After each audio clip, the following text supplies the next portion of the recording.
Well, thank you. First of all, thank you for the full hall. Uh, in this time and age, when you think that everybody has got so used to living indoors that nobody would go out to even watch a movie. So to have a full hall, to listen to some boring old editor, can only happen in Pune. And not for nothing कि Pune India का सबसे, ये कलकत्ता वाले नाराज हो जाएंगे, लेकिन ये सबसे पढ़ा लिखा शहर यही है पुणे, क्योंकि इतनी पुरानी ट्रेडिशन है। और ट्रेडिशन तो हमारे यहाँ बहुत शहरों की है, लेकिन बहुत कम शहरों ने उसको बना के रखा है।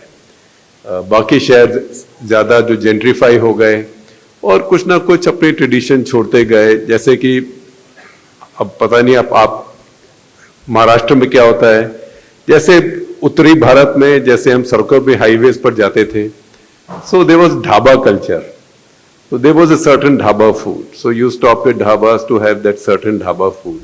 एक ढाबा था, उसमें रोटी दाल एक दो सब्जियों में से आप पूछ लीजिए, सामने वो तड़का लगाता था और फ्रेश रोटी बन के मिलती थी। अब सब जगह आप जहां भी जाएं वही पालक पनीर, मटर पनीर, शाही पनीर और वो दाल मखनी और पराठा वगैरह वगैरह हो गया है। तो सब जगह सब कल्चर एक तरह से होमोजेनाइज हो रही है, वो नेशनली भी हो रही है और रीजनली भी हो रही है। तो उसमें डिस्टिंक्टिवनेस बना के रखना, वो भी खास करके कल्चर, लिटरेचर, थिएटर। मैं देख रहा था आपके यहाँ थिएटर शोज हो रहे हैं और लोग बहुत आए हुए हैं ऑलरेडी टिकट्स खरीद के।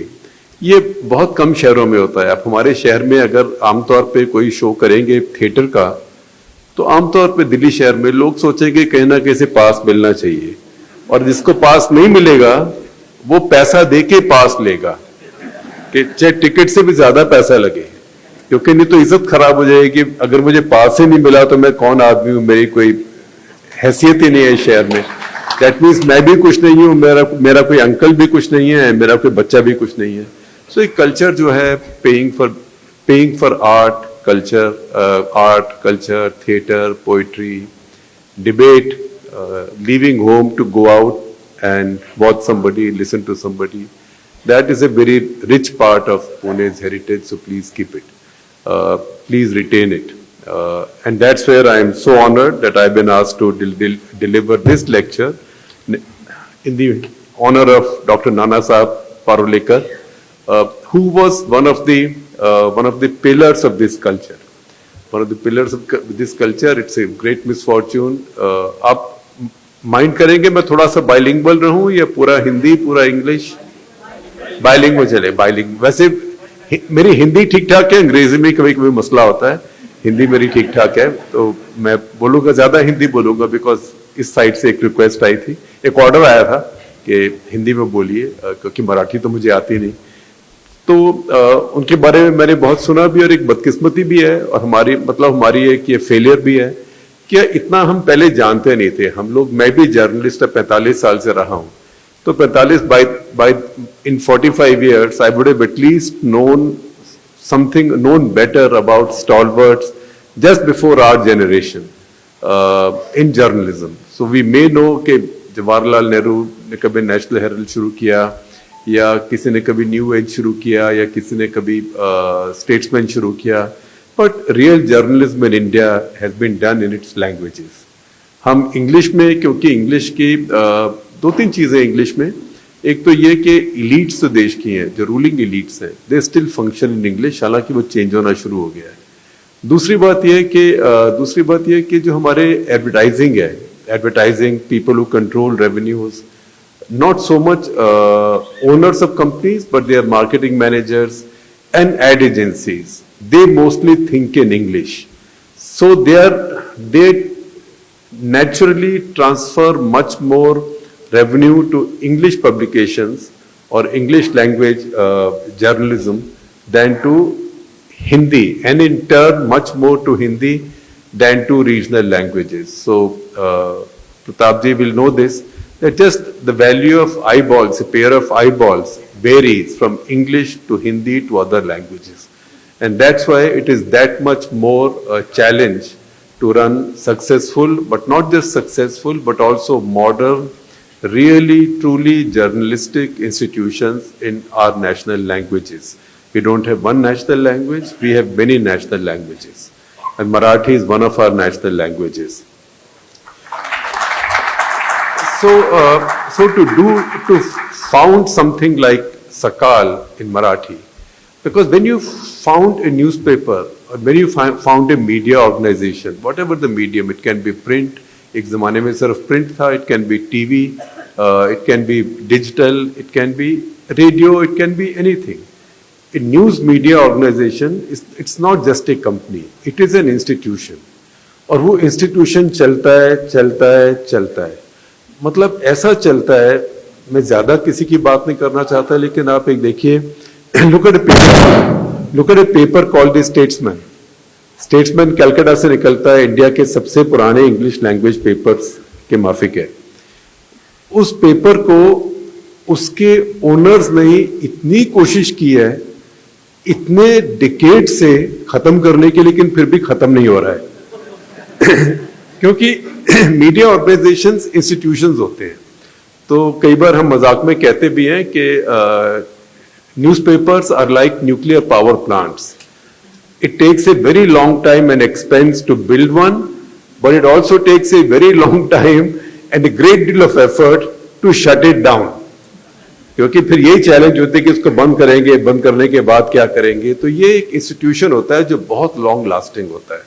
और उसमें दूसरी चीजें देखने की होती है कि लॉन्ग लास्टिंग एक जनरेशन के बाद वो चलता है कि नहीं. क्योंकि आमतौर पे हमारे यहाँ कहा जाता है, ये ग्लोबली कहा जाता है, एक ग्लोबल स्टडी है कि every business family or every rich family by the third generation finishes almost all its wealth. So every generation एक तो जो फाउंड करती है, the next तब तक वो बारी wealth खत्म करती जाती है. But for news institutions to survive and grow, each generation must make it better. It must add to the wealth, because wealth in news media business is very small.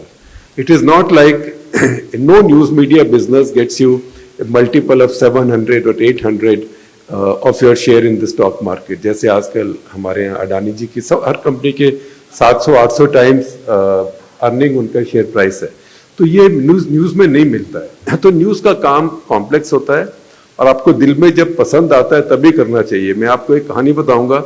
हमारे पास थोड़ी सी जमीन है दिल्ली के करीब 60 किलोमीटर दूर. हम थोड़ी सी खेती करते हैं, तो थोड़ा शौक है. तो हमारा होम टाउन एक तरह से चंडीगढ़ है. तो चंडीगढ़ में एक पुरानी सीड शॉप है. वो सीड शॉप 3 भाई चलाते हैं. तो जैसे पंजाबी फैमिलीज में हर किसी का निकनेम होता है, वैसे इंडिया में सबका निकनेम होता है. बंगालियों को पूछो, वो कहते हैं हमारा सबका निकनेम होता है. पंजाब को हम ज्यादा जानते हैं.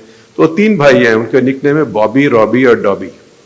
तो वो तीनों सीड शॉप चलाते हैं, दुर्गा सीड्स कहते हैं उसको. हम जब कभी चंडीगढ़ जाते हैं उनके पास चले जाते थे कि कुछ पौध दे दो, कोई सीड्स दे दो. तो वहां पे एक सरदार जी खड़े हुए थे जो एक जमाने में पंजाब में बहुत सीनियर IAS ऑफिसर थे, रिटायर्ड थे, शायद चीफ सेक्रेटरी थे.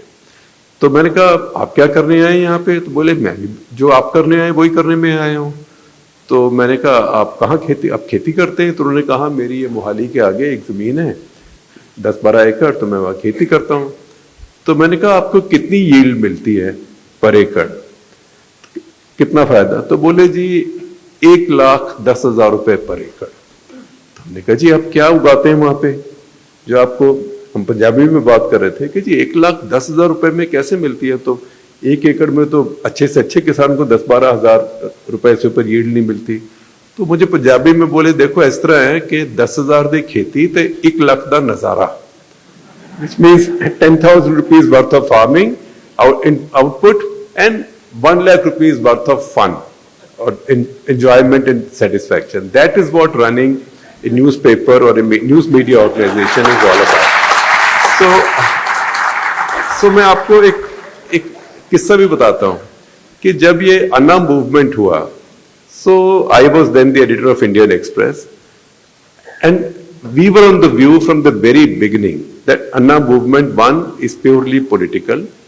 People who are driving it want political power. And we have nothing against people wanting political power. We have nothing against politics, because without politics there can be no democracy. But this was a hypocrisy that you are saying that मेरा नेता चोर है, politics बकवास है, लोग शराब P के vote देते हैं और ये सब बिल्कुल सिस्टम खराब है, सिस्टम बदल देंगे। हमने शुरू से कहा कि ये लोग बेसिकली सिर्फ पॉलिटिकल पार्टी ये बनाने के लिए आ रहे हैं। फिर उन्होंने कहा जन लोकपाल बिल, तो हमने ये भी कहा कि हमारा जो कॉन्स्टिट्यूशन इंडिया का, उसमें ये जन लोकपाल बिल कभी पास नहीं हो सकता है, क्योंकि ऐसा कौन सा जन लोकपाल बिल है जिसके कंट्रोल करने वाले आएंगे, इसकी जो बॉडी होगी मैग्साइसे एंड और नोबेल प्राइज विनर्स। अब वो भारत में कौन सी लॉ में उनकी अपॉइंटमेंट होगी, कौन सी लॉ में उनका सिलेक्शन होगा, वो यूपीएससी पास करेंगे कि नहीं करेंगे, वो इलेक्शन करेंगे कि नहीं करेंगे, उनको कोई किसी को उठा के ऐसे नॉमिनेट कर देगा। अच्छा, इलेक्टेड सरकार किसी को नॉमिनेट कर सकती है, पर ये 5 आदमी सड़क पे नॉमिनेट कर देंगे, तो ये नहीं चल पाएगा। ये जन लोकपाल बिल, ये जब तक इंडिया में कोई एक तरह ऐसी रेवोल्यूशन आ जाए कि हम नॉर्थ कोरिया बन जाए, क्योंकि उसमें ये भी लिखा था कि पड़ोसी पे नजर रखेगा, फिर उस पर रिपोर्ट करेगा, अगर उसके पास कुछ काला पैसा निकल गया 10% पड़ोसी को मिलेगा, तो ऐसी बातें थी उसके अंदर। तो ये हम कुछ ज्यादा नहीं कर रहे थे, हम सिर्फ पढ़ रहे थे उनके कागजों को। तो वो काफी जब चला तो अरविंद केजरीवाल का मुझे एक बार फोन आया और उन्होंने कहा मैं मिलने आना चाहता हूँ, तो मैं मिलने आए। तो उन्होंने हमने काफी देर बात की, तो फिर मुझे कहा कि आपने जो लाइन ली है हमारे मूवमेंट के ऊपर, आपने अपनी मार्केटिंग टीम से पूछा है कि इसका आपके मार्केट पे क्या असर हो रहा है? तो फिर मुझे एकदम जैसे कहते हैं एपिफेनी, तो एपिफेनी मेरे दिमाग में आई कि यही इसी तरीके से सब चल रहा है, क्योंकि सब लोग समझ गए हैं कि मीडिया बहुत छोटा बिजनेस है और इनको पैसे देने की जरूरत नहीं मीडिया को, इनको मार्केटिंग डिपार्टमेंट्स का प्रेशर बिल्ड करना है कि जी आप सब भेड़ चाल में सब बोलो अन्ना जिंदाबाद, अन्ना जिंदाबाद। मैं बहुत ध्यान से बोल रहा हूँ, ये पुणे नगरी है, अन्ना जी पास ही रहते हैं, तो सब कहते हैं अन्ना जिंदाबाद, अन्ना जिंदाबाद, महात्मा गांधी वापस आ गए। हम कहते थे कि महात्मा गांधी को हर रोज जब सुबह सो के उठते थे उनको ये शक होता था मैं महात्मा हूं कि नहीं हूं, है ना। और ये एक ऐसा इंसान आया जिसको एक दिन भी ये शक नहीं हुआ कि वो महात्मा गांधी नहीं है ना। तो ये बात हम तो क्योंकि जर्नलिस्ट हैं, हमारी training is to be sceptical. हम कहते हैं सब सिखा देंगे इंसान को जो जर्नलिस्ट बनना चाहता है, 2 चीजें होनी चाहिए, एक क्यूरियोसिटी और एक स्केप्टिसिज्म।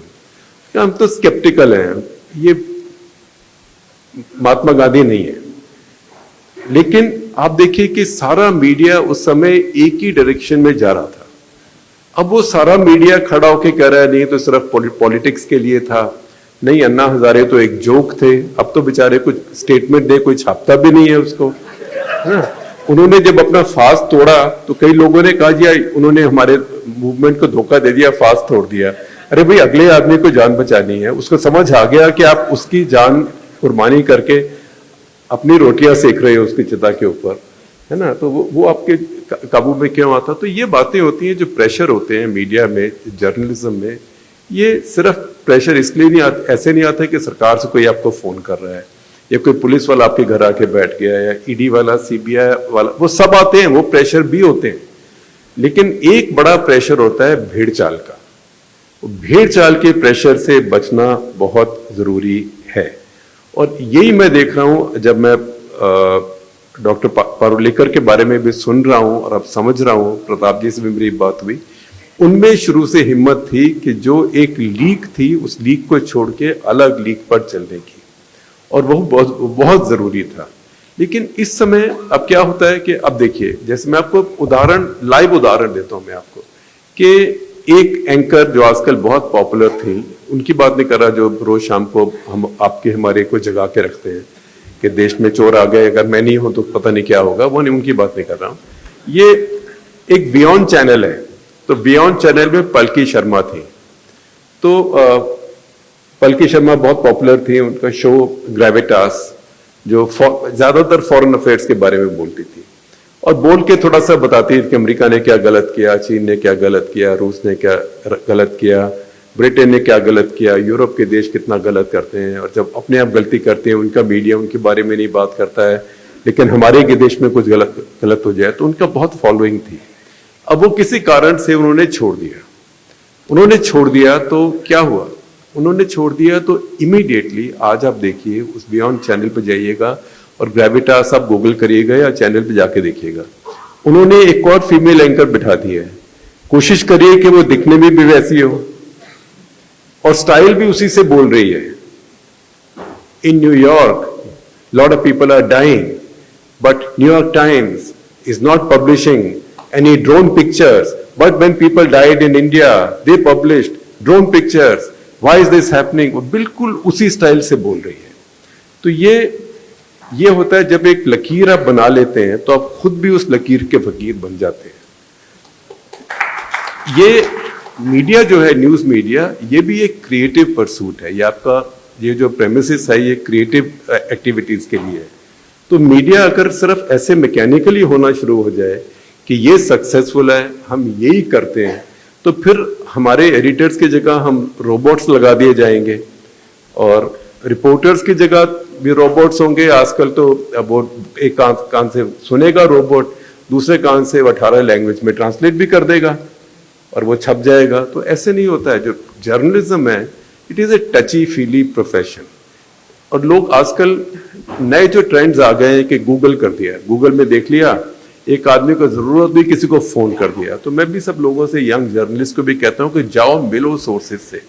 सोर्स मत बोलो पहली बात तो किसी को। सब लोग अपनी अपनी जगह जो जिनको आप सोर्सेज कहते हो वो इंपॉर्टेंट है। ज्यादातर लोगों के पास आपसे बेहतर नौकरियां हैं, कम से कम पैसे में, पावर में।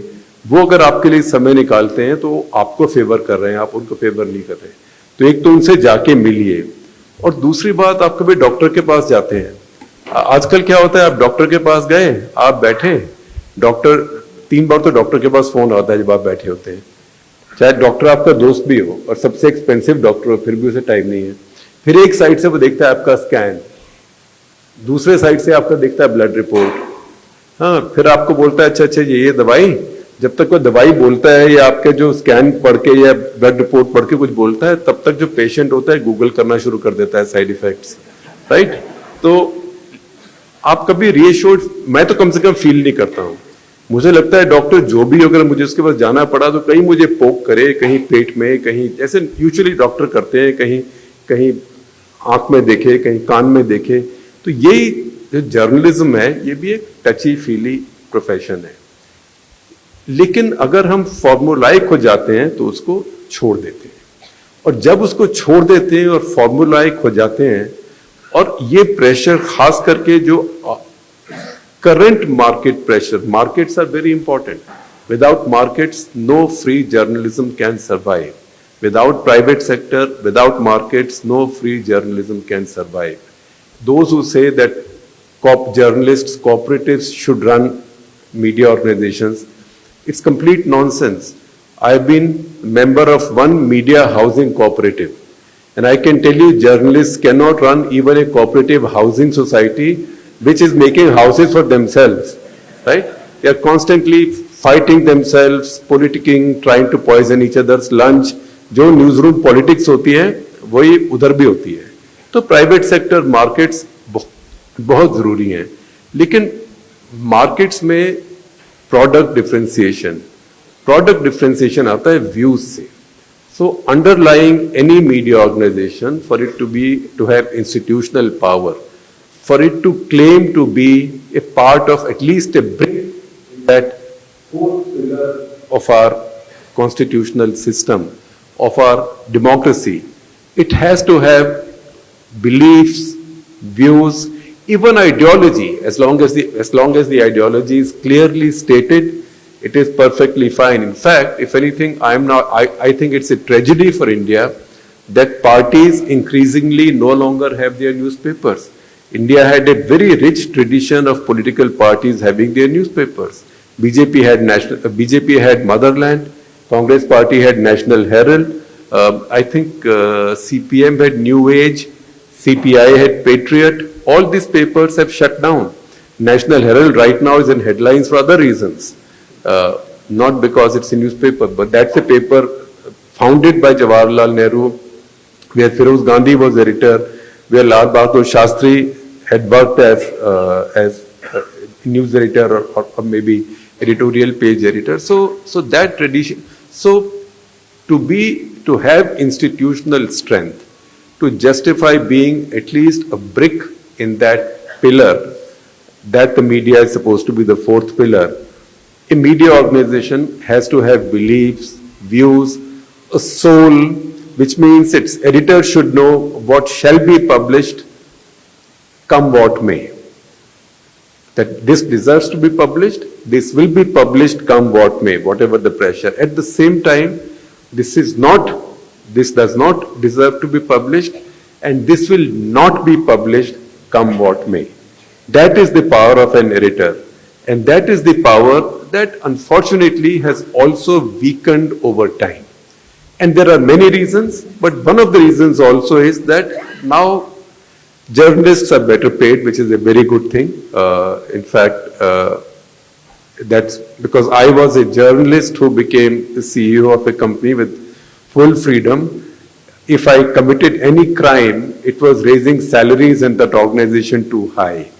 So an organization which used to be a low-wage island actually started setting the bar for salaries in journalism.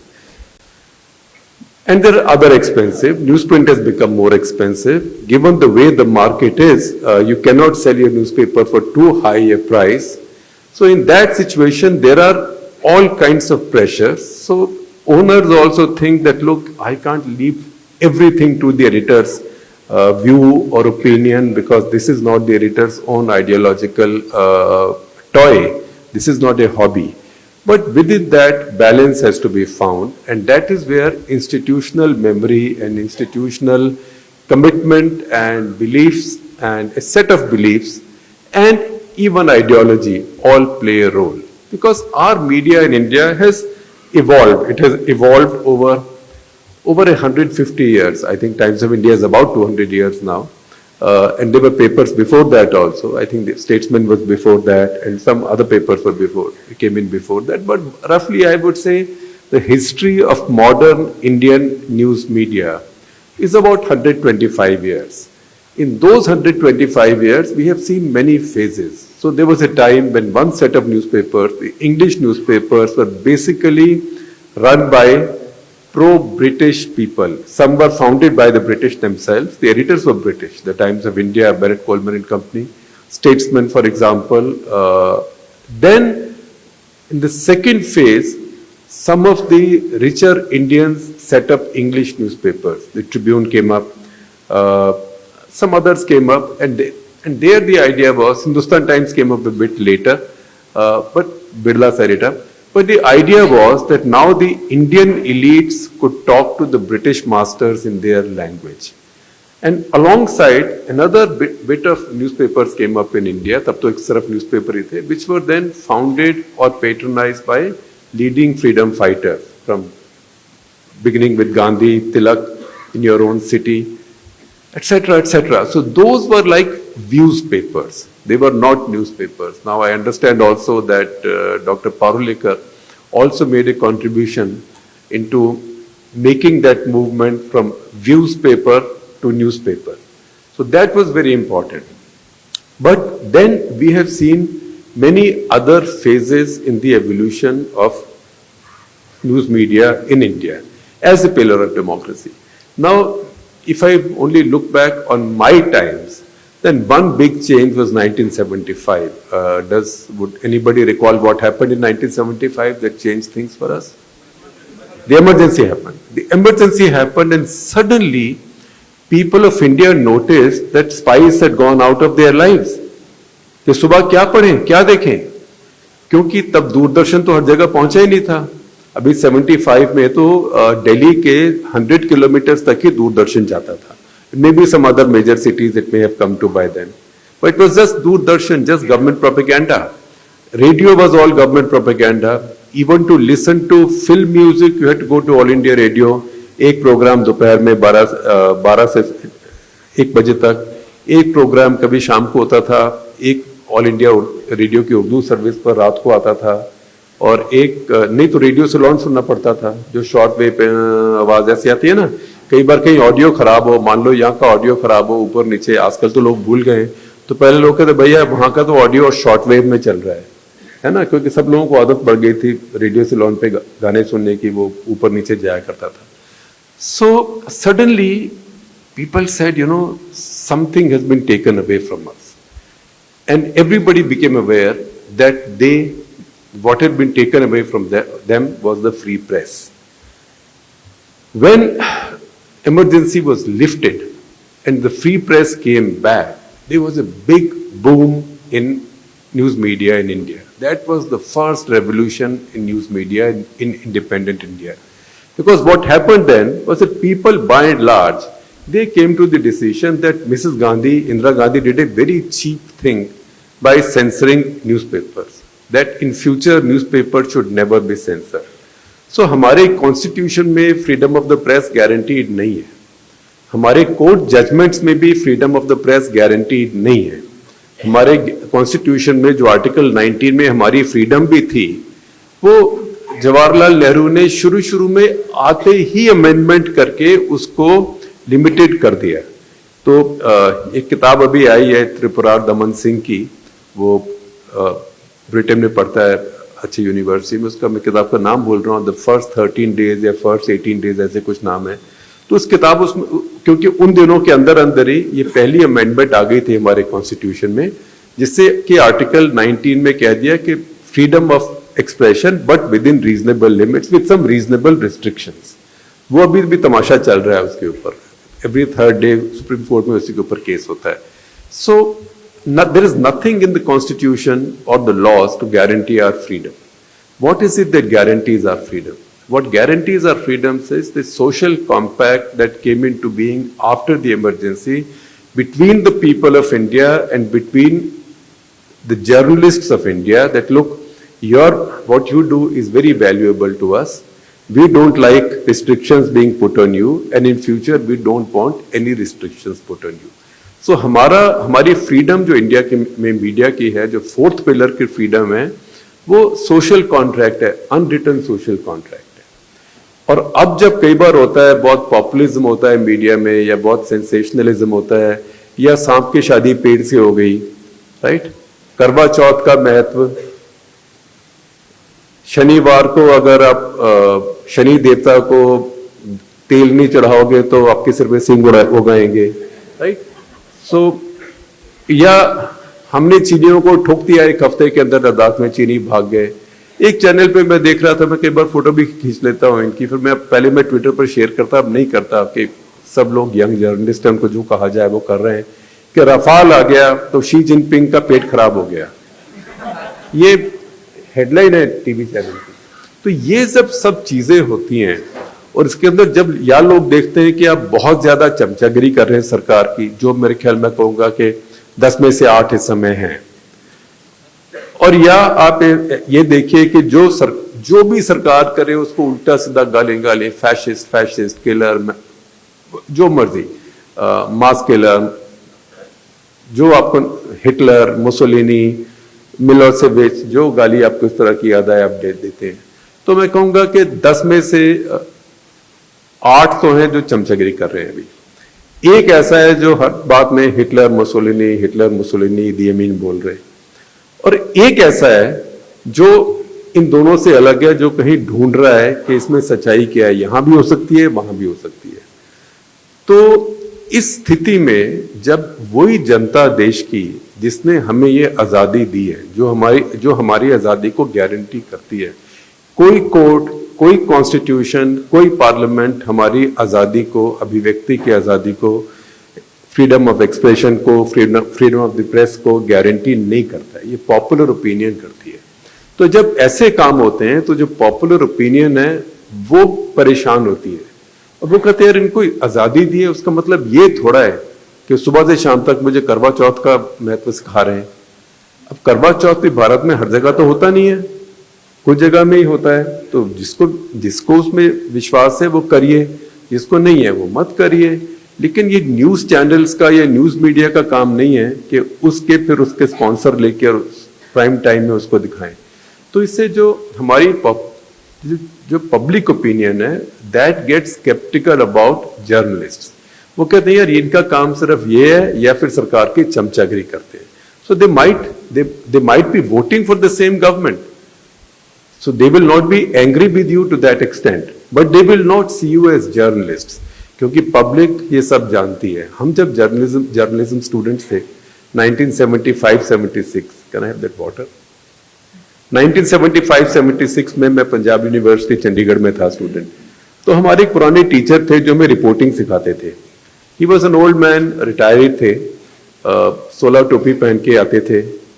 उनका नाम भी मिस्टर गुप्ता था, टीसी गुप्ता, और पुराने जमाने के सीपीआई के वर्कर कम एक्टिविस्ट, कोई सीपीआई के अखबार में ही काम करते थे प्री पार्टीशन। तो उनके व्यूज भी बहुत रेडिकल थे। तो एक बार उनको पूछा, हमने कहा जी क्लास में किसी ने पूछा, छोटी सी क्लास थी हमारी 25 स्टूडेंट्स की, कि सर ये हम ठीक कर रहे हैं या गलत कर रहे हैं, ये लोगों को कैसे पता लगता है? क्योंकि हम अगर कुछ गलत भी खबर दिए जाए किसको क्या पता लगता है? तो उन्होंने कहा देखो ऐसे नहीं है, जब सुबह अखबार आएगा ना तो ये समझना, अखबार न्यूज़पेपर, जब सुबह न्यूज़पेपर आएगा तब ये समझना कि शहर का जो मेन चौराहा है उसके ऊपर आप नंगे खड़े हैं। तो सारे शहर को आपकी असलियत मालूम पड़ जाएगी, तो कुछ छुपा नहीं रहेगा। तो पब्लिक सब जानती है, और पब्लिक इस समय अगर आप देखें तो इस समय जर्नलिस्ट के साथ बहुत डिसअपॉइंटेड भी है, कंफ्यूज भी है, कुछ नाराज भी है, क्योंकि उनको ये नहीं समझ आ रहा कि ये लोग एंटरटेनमेंट के लिए हैं, ये लोग खबर देने के लिए हैं, ये लोग चीन को हराने के लिए हैं, ये लोग पाकिस्तान को धमकाने के लिए हैं, है ना? तो वो बहुत कंफ्यूज्ड होते हैं, और उससे हमारा जो फेथ है वो जा रहा है। तो मैं आपको वापस उसी बात पे लेके जाता हूं जो मैंने कहा कि जब अरविंद केजरीवाल आए तो उन्होंने कहा कि आपकी जो मार्केटिंग टीम है वो क्या सोच रही है, क्योंकि इसमें आपको मार्केट में सेटबैक हो रहा होगा इस बात से। तो मैंने कहा देखो अरविंद, मैं कोई बॉलीवुड फिल्म तो बना नहीं रहा हूं कि मैं सोचूं कि 100 करोड़ की ओपनिंग होगी कि नहीं, है ना मेरे पास कोई यहाँ पे आमिर खान, ऐश्वर्या राय, कोई ऐसी चीजें हैं ना। दूसरी बात ये, ना मैं कोई टेली सीरियल बना रहा हूं, के सीरियल बनते थे उस टाइम, है ना, कि ये स्टार के ऊपर इसमें कितनी न्यूज तो वही होती है जो होती है। We don't make news, other people make news, we follow and cover news. We can give you our view of the news, we can cover any news with a particular angle, you may agree with it, you may not agree with it, but I cannot make up my own news to suit the market. And if I do that, then ultimately the market will punish me. आप आज भी देखिए कई जो ऐसे channels हैं जो art की कैटेगरी में, जो लगातार सरकार की चमचागिरी, उनको सरकार से बहुत पेट्रोनेज भी मिलती है। उनको ना सिर्फ एडवर्टाइजिंग, स्पॉन्सरशिप तो अलग चीज है, लेकिन एक्सेस मिलती है, क्योंकि अब दुनिया भर में सब लोगों को मालूम पड़ गया है। देखिए अभी तो दुनिया में थोड़ा सा बैलेंस आ गया है, लेकिन करीब अगर आप जाएं 1 साल पहले, तो 1 साल पहले what was the state of the world? अगर आपकी मर्जी, आप क्लॉकवाइज जाएं, आप क्लॉकवाइज जाएं या एंटी क्लॉकवाइज जाएं। तो मैं एक तरह से क्लॉकवाइज जा रहा हूं, थोड़ा कन्वीनियंटली जो मुझे सूट करता है उसके हिसाब से एक्सप्लेनेशन के लिए, कि आप देखें, शुरू करें अमेरिका से। अगर ये बिल्कुल 12 बजे की पोजीशन में घड़ी में अमेरिका है, तो डोनाल्ड ट्रंप फिर आए तो फिर आपको मिलेगा व्लादिमीर पुतिन, फिर आए तो मिलेगा शी जिनपिंग, फिर आएंगे तो मिलेंगे नरेंद्र मोदी, फिर आगे जाएंगे तो मिलेंगे अर्डोवान के बाद मिलेंगे नेतान्याहू के बाद मिलेंगे बोरिस जॉनसन, फिर बीच में अगर छोटा सा स्टॉप डालेंगे हंगरी में तो वहां पे विक्टर ओरबान, और फिर अगर आप साउथ अमेरिका में जाएंगे तो Bolsonaro. So the entire world is being run by populists of the nationalist right, and these are populist males of the nationalist right. So उन्होंने एक तरीका क्या निकाला? उन्होंने एक तरीका ये निकाला कि one weapon I have with the media is access. So only if you are friendly to me, friendly to me means अगर आप मेरी चमचगिरी करेंगे और ऐसी चमचगिरी करेंगे कि आपको खुद को एम्बैरेसमेंट, जब तक शर्म ना आए तब तक मैं आपको एक्सेस नहीं दूंगा। तो सबने फिर ऐसे एक्सेस शुरू करी। तभी कोई जाके पूछता है कि मोदी जी आप आम कैसे खाते हैं, चूस के खाते हैं, काट के खाते हैं? तो और ऐसे मुझे लगा कि ऐसा किसी भी जर्नलिस्ट के लिए चाहे कितनी भी चमचगिरी करी ऐसा मुश्किल होता है, तो इसलिए एक फिल्म एक्टर बुलाया गया जो ऐसा पूछे। तो ये एक्सेस एक वेपन हो गया। और अब देखिए ये वेपन हम मीडिया वालों के लिए बहुत मुश्किल बात है, ये वेपन सबको समझ आ गया है। यही वेपन अब फिल्म स्टार इस्तेमाल करते हैं।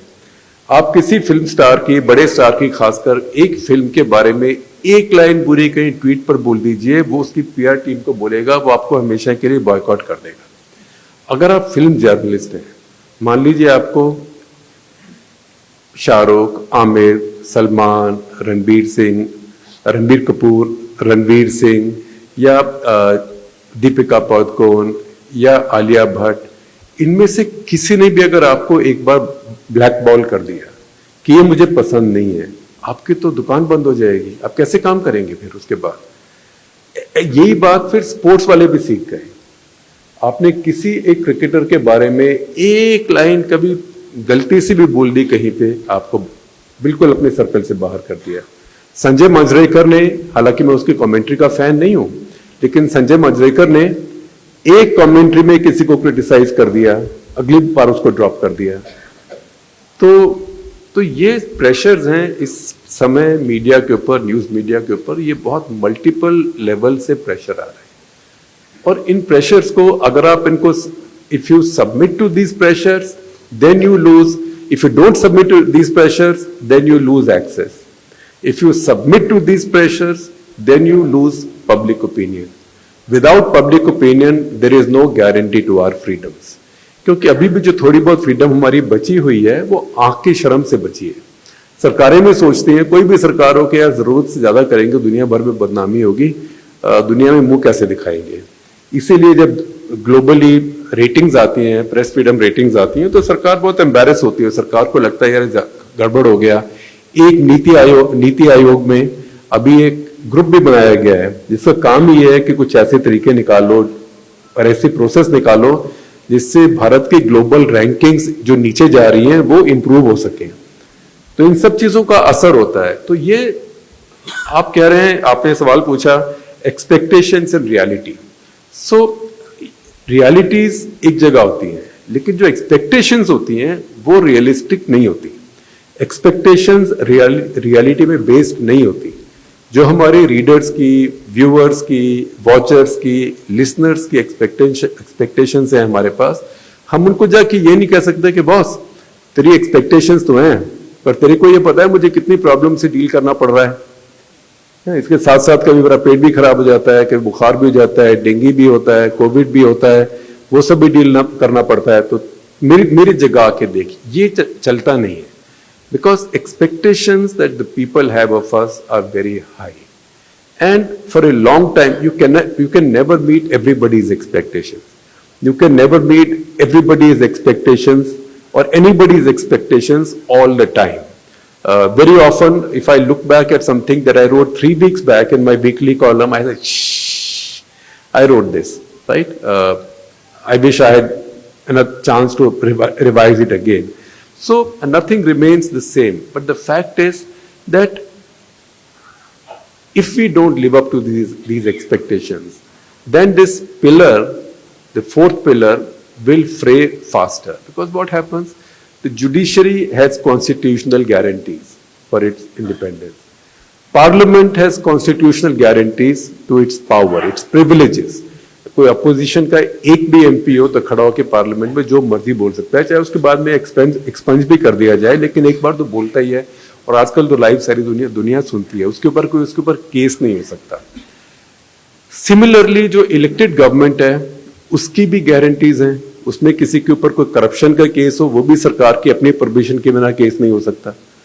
तो मीडिया जो है, media is entirely on its own. We are out in the market place like that journalist that my professor who taught us reporting talked about, standing naked in the central square of the city all by yourself, and the whole city knows what you are all about. Then you can't say कि मेरी 5 इसके अंदर मेरी qualifications हैं, एक तो मेरे को सरकार ने बहुत तंग किया, दूसरा मेरे पर केसेस बहुत हो गए, तीसरा मेरे को एडवर्टाइजिंग नहीं मिल रही, चौथा मेरे जर्नलिस्ट वेल ट्रेंड नहीं है. लोगों को उस बात से कोई सरोकार नहीं है. People want you to deliver. And that is the reason because of this popular support and this popular faith in Indian media, that Indian media has grown as much as it has. You see, newspapers all over the world, print newspapers are dying. India is a rare country in the world where print newspapers are growing. In fact, Pratap ji will tell you and his colleagues will tell you that even today, while everybody announced the death of print media 20 years ago in the Western world, even today, all legacy established newspaper groups have big digital operations and they have large digital audiences, as I know Sakal does. But yet 90% of the revenue comes from print. And it is print where the brand is rooted. It is the print brand which is also driving the digital version. Digital version is a force multiplier. Where you used to get 10 pairs of eyeballs, you can now get 50 pairs of eyeballs. But advertiser, sponsor, stature, all of that is linked to your mother brand. And the mother brand in this case is print. So you see, during COVID, आप सबके घर में भी अखबार आना बंद हो गया, सारी प्रिंटिंग प्रेसेस मोस्टली बंद हो गए, थोड़ा बहुत छापती थी क्योंकि लोग डरते थे कि पेपर के अंदर जर्म्स आ जाएंगे. उस time there was so much ignorance about the virus, nobody knew. ये देखिए कैसे कैसे बात समझ आती है. मैंने देखा कि इंडिया में पंजाब में फार्मर्स को बोला गया कि आप खरीफ में पैडी की जगह मक्की उगाइए और मक्की उगेगी तो मक्की का दाम अच्छा मिलेगा आपको, मेज का, और पानी भी बचेगा क्योंकि पंजाब में पानी बहुत निकालते हैं नीचे से पैडी के लिए, और चावल तो खाते नहीं वहां पे, उसको आप एक्सपोर्ट करते हैं. For every ton of rice that you are exporting 40,000 tons of water. तो उसके जगह मक्की उगाइए. लेकिन जब मक्की की क्रॉप आई 2020 में तो मक्की के प्राइसेस क्रैश हो गए. तो लोगों को पूछा कि प्राइसेस क्यों क्रैश हुए. तो अब देखिए कैसे बातें फैलती हैं. बात ये फैली कि मैं थोड़ा सा डाइग्रेस कर रहा हूं, लेकिन फिर भी बात ये फैली कि चिकन और अंडे से कोविड फैलता है. चिकन और अंडे से कोविड फैलता है क्योंकि वो चिकन फीवर था, H1N1 फ्लू होता था, तो उसकी वजह से चिकन और एग के कंजम्पशन एकदम क्रैश हो गए इंडिया में. वो क्रैश हो गई तो पोल्ट्री फार्म जो हैं वो इंडिया में मेन कंज्यूमर्स हैं मक्की के, क्योंकि biggest consumption of maize in our country is in poultry feed. So poultries काम से गई तो मक्की का मार्केट बंद हो गया. तो उस समय बहुत बहम थे. तो एक बहम ये भी था कि अखबार के ऊपर चल के वायरस आ जाएगा, तो अखबार बंद हो गए. लेकिन जब से वो शुरू हुआ है, most circulations are nearly where they were earlier. 2 साल लोगों को मौका मिला कि वो सिर्फ डिजिटल पढ़ते रहे. मैं तो ये बात मुझे सूट नहीं करती क्योंकि मेरा प्लेटफॉर्म तो प्योर डिजिटल है. मेरे को तो सूट करता है कि लोग अखबार कभी खरीदते ही नहीं, बाद में सिर्फ डिजिटल पर ही रहते. लेकिन most people went back to the newspapers. और वो क्यों गए, मैं आमतौर पे लोगों से पूछ लेता हूँ. हमारे घर में भी यही है, हम जितने पेपर्स पहले लेते थे उतने ही लेते हैं. एक तो एक यार आदत है, सुबह न्यूज़पेपर आता है, 2-2.5 रुपए 3 रुपए का तो होता है. ऐसी भी क्या बात है, न्यूज़पेपर आना चाहिए. दूसरा लोगों को ये भी है, हमारे में भी है कि अगर हमने न्यूज़पेपर बंद कर दिया तो हमारा बेचारा जो हॉकर है, जो 25 साल से हमारे पास पेपर ला रहा है, वो क्या खाएगा. वो अचानक जोमेटो पे डिलीवरी तो नहीं शुरू करेगा, उसका तो काम ही न्यूज़पेपर डिलीवर करना है. तो ये न्यूज़पेपर्स का और मीडिया का एक लॉयल्टी होती है, और वो लॉयल्टी ट्रस्ट से आती है. जैसे आप डॉक्टर को ट्रस्ट करते हैं, फैमिली डॉक्टर को, ऐसे ही आपको जो न्यूज़ लेके आता है उसको ट्रस्ट करते हैं. And today if you ask me, expectations are the expectations of a perfect world, which is fine. Expectations should always be higher than reality, because if you can deliver exactly up to the expectations, then you are not even God, because even our gods are not perfect. You know? Even our gods are not perfect. So they should always be a tension that am I delivering up to expectations or not? Are we living up to expectations or not? That keeps the pressure on us journalists, editors also to do better and better, learn more and more, because the day we stop learning, we become potted plants, vegetate करते हैं, तो वो बहुत खतरनाक है. At the same time, we have to be aware, and well-informed audiences like you also need to be aware that reality is also something that cannot be overlooked. So there is reality of politics, which today is very tough in the country, but I'm not one of those. अगर मैं यहाँ खड़ा होकर बोल दूँ बहुत आसान है, बहुत तालियां भी बजती. अगर मैं बोलता कि सब बकवास है, खत्म हो गया, मोदी जी आए हैं, जर्नलिस्ट सारे, सबको डर लगा हुआ है, सबके यहाँ ईडी सीबीडीटी आ गए हैं, हमारी फ्रीडम्स खतरे में, तैयार हो जाओ, अब तो हमें सती होने के अलावा कोई तरीका ही नहीं है ना. तो बहुत सिंपैथी भी होती. और या जैसे वो मेरे ख्याल साहिर साहब भी नहीं, कैफी आज़मी लिख गए थे, जाने क्या ढूंढती रहती हैं ये आंखें इसमें राख के ढेर में, शोला है ना चिंगारी है ना. तो ऐसे नहीं कह सकते. Everything is not hopeless at all. There are many tensions and there are many troubles, but there are also a lot of many good people and many good institutions which are still doing, which are still holding the flame aloft. ये वो time नहीं आया कि आप छोड़ के भाग जाइए. ये अभी चीन तो बिल्कुल नहीं बना है, नॉर्थ कोरिया भी नहीं बना है, हालांकि कई लोग कहते हैं कि हमारा वही हाल हो गया है. चीन भी नहीं है, नॉर्थ कोरिया भी नहीं है, क्योंकि अगर वो होता फिर तो छोड़ के यहाँ से कहीं असाइलम लेना पड़ता हमें भी जाके. तो ऐसा नहीं है, लेकिन things are challenging, or things will always be challenging in a democracy as phases come and go. I just have 2 or 3 more minutes, so I will just give you the example of the Western press right now. And the press that we might be most familiar with, look at the New York Times, for example. The New York Times is the greatest newspaper in the world by far. Its reporting, its editing, its writing, also what it has done in digital publishing, digital storytelling, it's very imaginative and we learn from it every day. But New York Times is also struggling with the new realities of the market, which is that American society also is in the post-Trump era, and the Trump era, beginning with the Trump era, has become so polarized that there is an expectation to be on this side or that side. Now in America, very little is that side. Very little of the American media is on, say, Trump's side. That is just Fox, etc., etc. But वो Murdock करता है, इधर भी बना दिया, उधर भी बना दिया. हमारे यहाँ भी टाइम्स ग्रुप ये करता है, टाइम्स नाउ भी मिलता है, मिरर नाउ भी मिलता है, जो पसंद है आप ले लो, वो सुपर मार्केट है. तो लेकिन बाय एंड लार्ज जो अमेरिका में मेन स्ट्रीम मीडिया है, that is anti Trump and that is liberal. तो उसके भी अब प्रेशर्स हैं, क्योंकि इंक्रीजिंगली, क्योंकि मैं प्रिंट में रेवेन्यूज भी खत्म हो गई, बहुत कम हो गई, ना के बराबर हो गई, और प्रिंट में सेल्स भी ना के बराबर हो गए. तो सब डिजिटल पर डिपेंडेंस है, और डिजिटल में सब्सक्रिप्शन पर डिपेंडेंस है.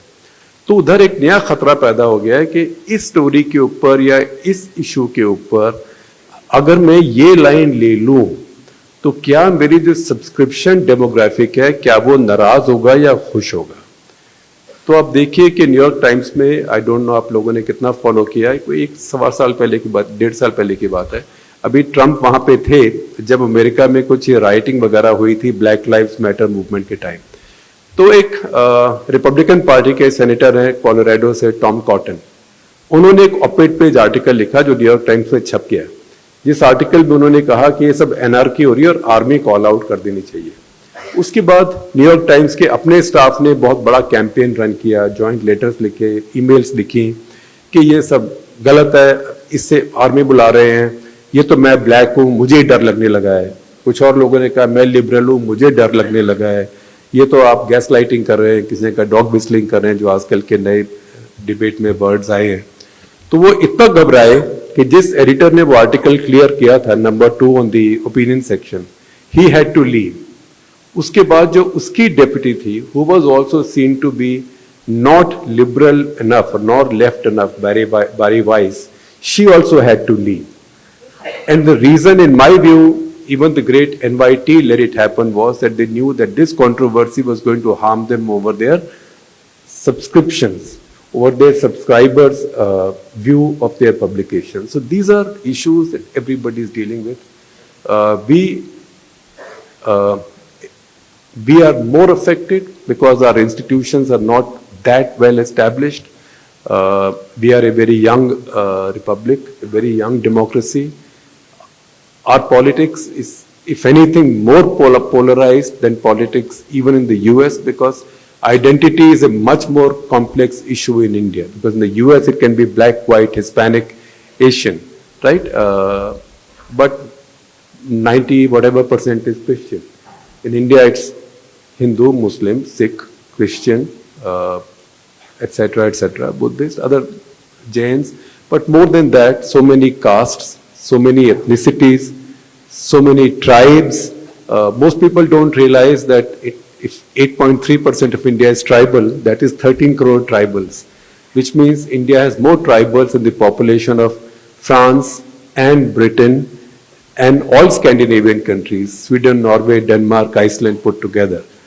And this is about 100 different tribes. So we have a lot of diversity and a lot of different kind of polarizations go on at the same time. Language, for example. Now Pratap sir told me that Nana Sahib Parulekar also took a very contrarian view when the language-based state movement was going on. That Gujarati speaker should have one state, Marathi speaker should have one state, and he said state should not be divided on the basis of language. But look at the languages we have. Americans don't have that problem. So given our diversity and given our pressures, given how popular one leader in our country is, and given the weakening of the system of checks and balances, there are many pressures on the media in India which are unique to India. But all of us have, if we have been around this long, people who in many ways today represent the institution. We are creations of the institution called journalism, but today we represent it. We can't cut our losses and run. It's for us also to deal with this hailstorm. जब घर में आग लगती है ना, तो तब पहचान पड़ती है कि घर कि अपने आप कौन भागता है और दूसरों के निकलने तक कौन अंदर ठहरता है. So people who built this institution and people who benefited so much from it. I've been a journalist for 45 years. I'd be nothing if not for journalism. We have to now pay back. And that's why the house may be on fire, but we can't be the first to save our lives. So that is the situation the media is in right now. It's in this situation that you can look at what expectations there are, and to what extent we are living up to those, and to what extent we are failing. I will tell you that there is always a lot more to do. It's a rare day where I go to sleep satisfied with how things have gone today. But that's been like this for 45 years, so don't blame Mr. Modi for it. I think on that note I will conclude, and thank you very much. You've been very patient.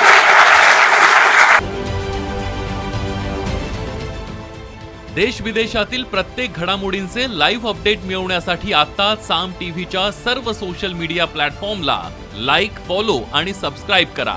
तसंच सर्व नोटिफिकेशनसाठी bell icon press करायला विसरू नका.